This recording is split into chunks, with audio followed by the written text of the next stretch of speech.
This video is going to be a guide for buying and selling condo units and houses that are in an HOA. Some of the stuff is going to be Florida specific, but a lot of it is going to apply generally to all 50 states. I'm going to cover buying and selling for condos first, and then I'm going to do HOAs because there's a lot less for HOAs and that'll be really quick. Condos is where there's a lot more to think about and a lot more that can trip you up. Hey, I'm Frank Kritzman with eXp Realty. I'm a team leader and active producer in Florida. And I just have a passion for coaching and making videos, so here I am. All right, let's get into it. I'm going to talk about condos first. This is the buying guide. So if you are working with a buyer who wants to buy a condo unit, here are the things that you need to pay attention. As far as forms go, there's just one form that you need to accompany your offer with, whether you use residential or as is, really doesn't matter, but you need to accompany it with the condo rider. Now, hopefully the listing agent has already put that filled out condo rider in the MLS,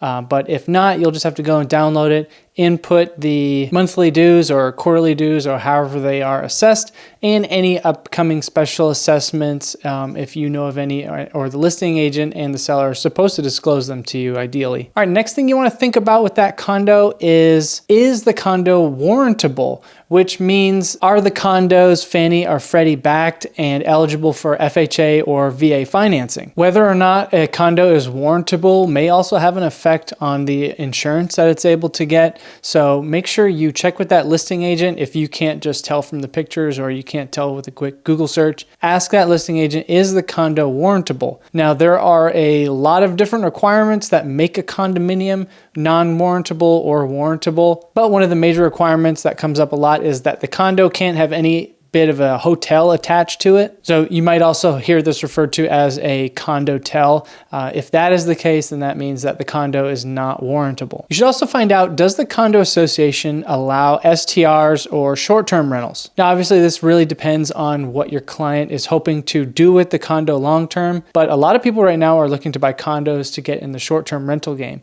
So you just have to check with that individual condo association to see if short-term rentals are allowed or not. At least here in this area, there are a lot of condo units where in the same area of condo buildings, so it could be the same development, but just two separate buildings. One building might allow short-term rentals and one building might not. One building might only allow primary residence ownership for that owner to stay in the condo full time. The next thing you should find out is if there's a management fee for any short-term rentals that you have in that condo.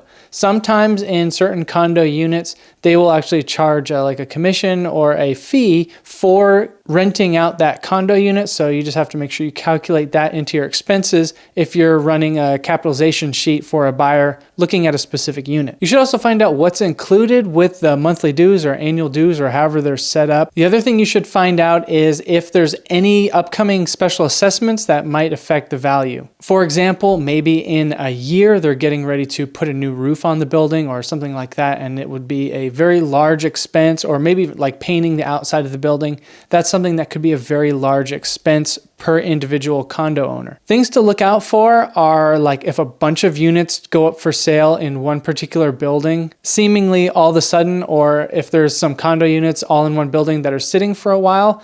There was one building I was looking at for a buyer where there was a lot of units that had expired listings out of. And it seems like units kept having expired listings out of this one building. So I actually called one of the owners that had an expired listing and I got in contact with him. I got him to disclose that there was a big special assessment coming up, and that was why it was turning away a lot of buyers. So that is something to definitely be aware of, and just know that you might have to do some digging. All right, that's really everything you got to think about before you put that condo under contract with a buyer. This last thing has to do with what's called the condo questionnaire, which you'll have to deal with if your buyer is using any type of financing. The condo questionnaire is different for each individual lender, and it just has a huge list of different requirements and all these different questions about the condo and how many units are in it and types of roof and all that stuff. That condo questionnaire needs to get over to the management company of the condo as soon as possible. So if you go under contract with a condo with your buyer, make sure you're doing follow-up with that lender so that the questionnaire gets to whoever it needs to get to as soon as possible. If you wait too late in the game, then that could cause some delays later on down the road, might delay closing, and you could run into some issues. This condo questionnaire is something that it's technically not your job. Like, it's technically the lender's job to get that taken care of. As you'll find, there's a lot of things in real estate that aren't technically our job. Somebody has to make sure that they're actually getting done so that we can get to the closing table, and you'll find that a lot. Sometimes you just gotta suck it up and do other people's jobs if you wanna have a lot of closings. All right, that's everything on the buying side of condos. Now we're just gonna talk about selling a condo, which is a little less intensive. First thing you wanna be aware of is that there is a different seller's disclosure. There's one seller's property disclosure that you're probably gonna use for a detached single family, and there's just a separate one that's a little bit more detailed for condos that you wanna use if you are selling a condo unit. So make sure that your seller gets the correct seller's disclosure. And you wanna make sure you get that uploaded into the MLS, executed by your sellers. And you also want to make sure you get that condo rider that buyers are going to need to put in the offer. So get that condo rider, get it pre-filled out and ready to go, and just one set of signatures for your seller. Get that uploaded into the MLS. It's going to save a lot of time later on when people want to start submitting offers.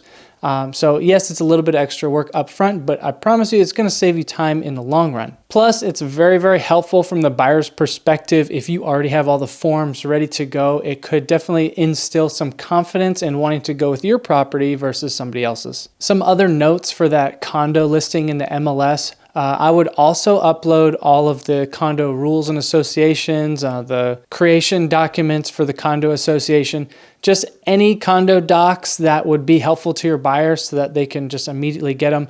You don't want to have a ton of people asking you for them all the time anyways, asking you if, to email you all the condo docs.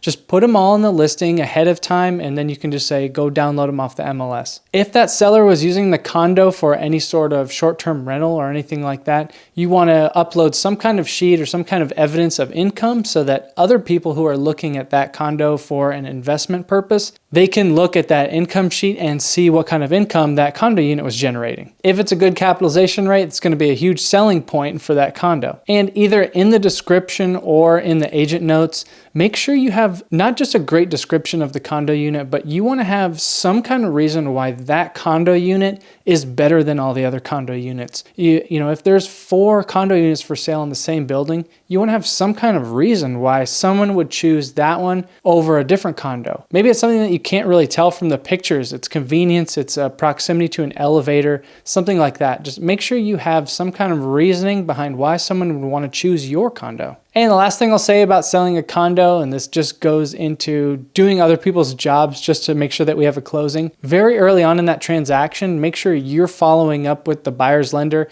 and making sure that that condo questionnaire gets over to the management company in a timely manner. It'll just help you in the long run and make sure that things are moving along smoothly. Okay, that's really my condo checklist. Now let's move over to selling a home in an HOA or buying a house in an HOA. There's really not much to do on the buying or the selling side for homes in an HOA, but one of the things you want to do is check with your buyer, make sure they're okay with buying a house in an HOA. Make sure they know up front what the fees are going to be. If there's any sort of major restrictions, like some HOAs have limitations on rentals, whether that be short-term or long-term. So these are things that your client is going to want to know up front, so make sure you go and find them out. And there is an HOA disclosure form that goes with your offer, so make sure that HOA form is accompanying your offer when you send it over to the listing agent. Hopefully, that listing agent has one pre-uploaded into the MLS already, so they did a little bit of the work. And that leads into what you have to do on the selling side, which is pre-fill out that HOA addendum and just get it pre-signed by the sellers.